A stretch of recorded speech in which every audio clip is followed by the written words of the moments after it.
So I'm going to chant the compassion mantra of Avalokiteshvara, and all these mantras from the Tibetan Buddhist tradition are all in Sanskrit. This one is Om Mani Padme Hum Hri. And when we practice this, we visualize in the space or sky above us, maybe 45 degrees up above, and like an arm's length away, Avalokiteshvara, pure, beautiful white. So we have like 1,000-petaled lotus, and then resting on top of the lotus is a moon disk, brilliant white light, and then sitting on top of the lotus and the moon disk, we find Avalokiteshvara, the perfect divine embodiment of compassion, alleviating all suffering, mental suffering, physical suffering, all of us, wherever we are, just as we are.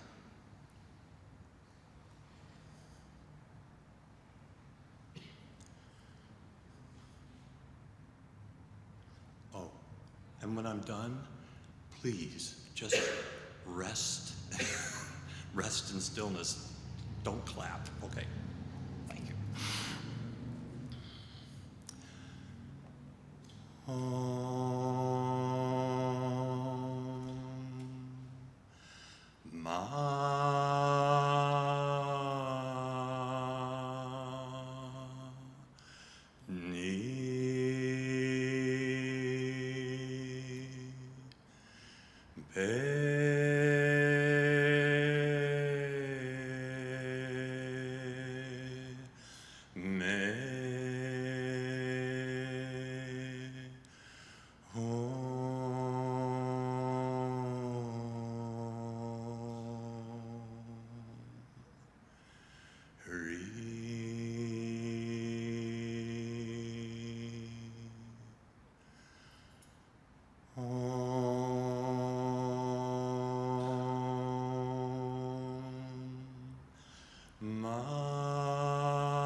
The hall is filled with tranquility right now, and esteemed guests.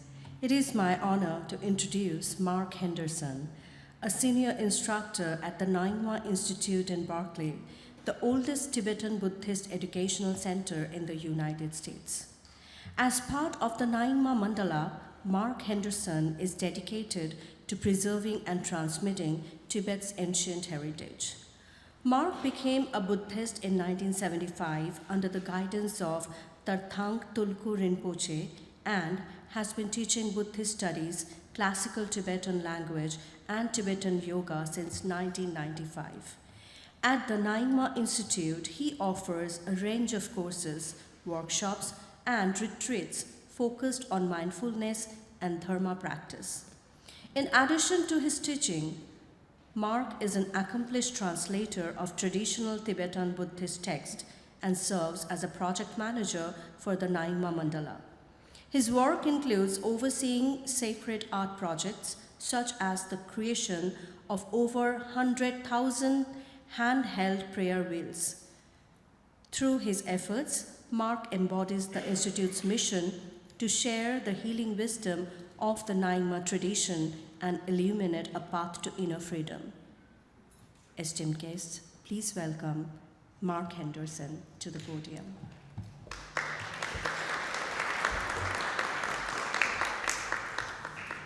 So it's late in the afternoon, it's getting kind of warm. I don't know who created the program, but they put the Buddhist guy towards the end. That's really good, because I'm supposed to wake you up, you know. So anyway, I want to first, of course, it's just so wonderful to celebrate, right? And I so appreciate, I was invited so nicely, I just actually could not say no. It was really so sweet. Anyway, thank you all to the Swamis and the other spiritual leaders and all of you here today. The first thing I really want to say is my teacher, Tarthang Tulku Rinpoche, was one of the handful of great spiritual masters who were able to escape Tibet in the late 1950s. And, you know, I want to somehow express some sort of personal appreciation to the people of India who received these Tibetan refugees. There may be like 75,000 came out in 1959, led by the Dalai Lama, of course. But Prime Minister Nehru had the wisdom and foresight to not block, you know, not close the border, but to allow these people who were fleeing, you know, the dreadful invasion of their country. And I probably would not have met Rinpoche, but for that generosity of the Indian people. So with that, we're supposed to talk about peace, and I was thinking about that a little bit. In our tradition, the Tibetan Buddhist tradition, there's a sequence of practices that involve what are called the four immeasurables, and these are immeasurable impartiality, immeasurable love, immeasurable compassion, and immeasurable joy. And we are encouraged to spend a lot of time cultivating the immeasurable impartiality first. Because if we are aiming towards grand spiritual accomplishment and immeasurable love, that's not going to happen if we continue to have these habitual patterns of mind where we categorize people, we judge people. These people are close to me, these are my family, these are my religion people, these are my friends, these are my colleagues. And then over there are the other people, you know, the adversaries, the enemies. And then there's this whole third category of people, which actually includes more than either of the other two, and that is the category of who cares? You know, there's just millions of them, right? You know, I mean, to me, the image is like you land at an international airport and you get off at your gate, and of course your connecting flight is all the way at the other side of the terminal, and you have to go from this gate to that gate. And so you're passing through thousands of people, you know, to get to your gate, you know. And And those people, they're just, you don't care. They're not enemies, they're not friends, they're neither. But there is this categorization that happens, and it happens, we are so radar sensitive, we see somebody, I approached this building, right, and I was so nicely greeted, and I knew immediately, okay, this is fine, But, sometimes you're walking down the street, it's late at night, you're on the wrong side of the tracks, the guy's wearing a hoodie, we're very, very sensitive, and we quickly categorize people into these three baskets, the ones that we are close to, the ones that we're far away from, and those that we just really don't care. And so this practice or contemplation is that we wish to cultivate a sense of, and there's no right word for this, it's a sense of impartiality, of equanimity, of equality, and moreover, it wants to be, as we're taught, a very warm-hearted quality, right, of evenness or equality. So the traditional image is just like the brilliant, warm sun, that shines all over the Bay Area, right? It doesn't discriminate between, Richmond and Oakland and San Francisco. It's just this warm quality of open-heartedness towards everyone. And once that is accomplished, then, we have sort of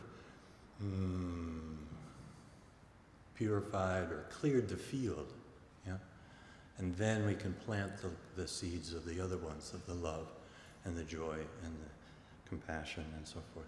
And they can become, as is intended, that they become immeasurable, right? That they embrace all sentient beings, and even beyond that, to something that we can't articulate. So, how do you do that? How do you cultivate this sense of warm-hearted impartiality? One of the remarks made earlier was, well, every religion brings a book, so I brought a book, okay? This is a text that was composed by a great Nyingma master called Longchenpa, who lived in central Tibet in the 14th century. In wanting to be happy and to flee their pains, all beings are the same. And yet, in their confusion, should have got a bigger print. Yet in their confusion, they contrive the causes of their suffering.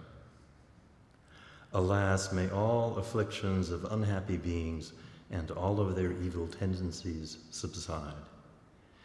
May they have an evenness of mind.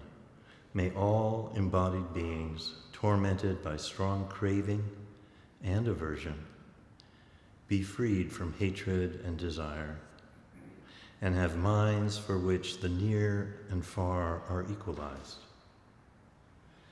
Thinking in this way, first meditate upon a single being, then on two, then three.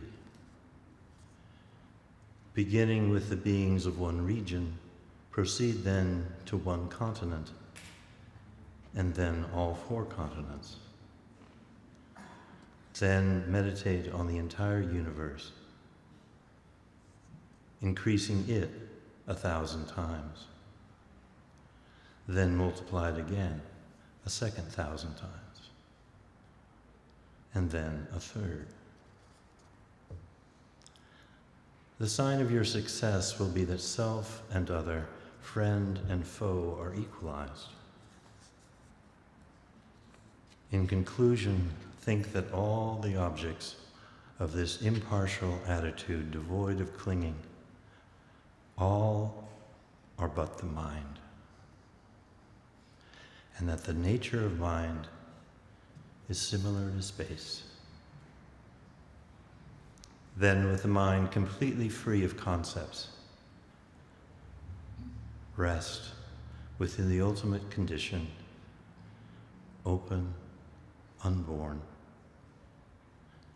As a sign of your success, the realization of what is deep and peaceful will arise in you. The fruit will be a mind that's free from near and far. The fundamental nature of all things will be spontaneously accomplished.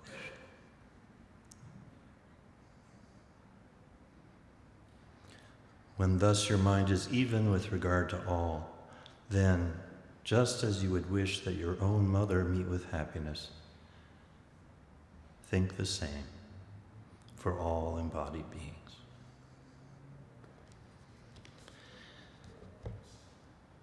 So, I'll close with what we call a four-measurable prayer.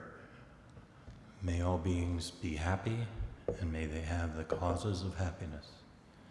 May all beings be free from suffering and the causes of suffering. May all beings have the endless joy, sublime, completely free of suffering.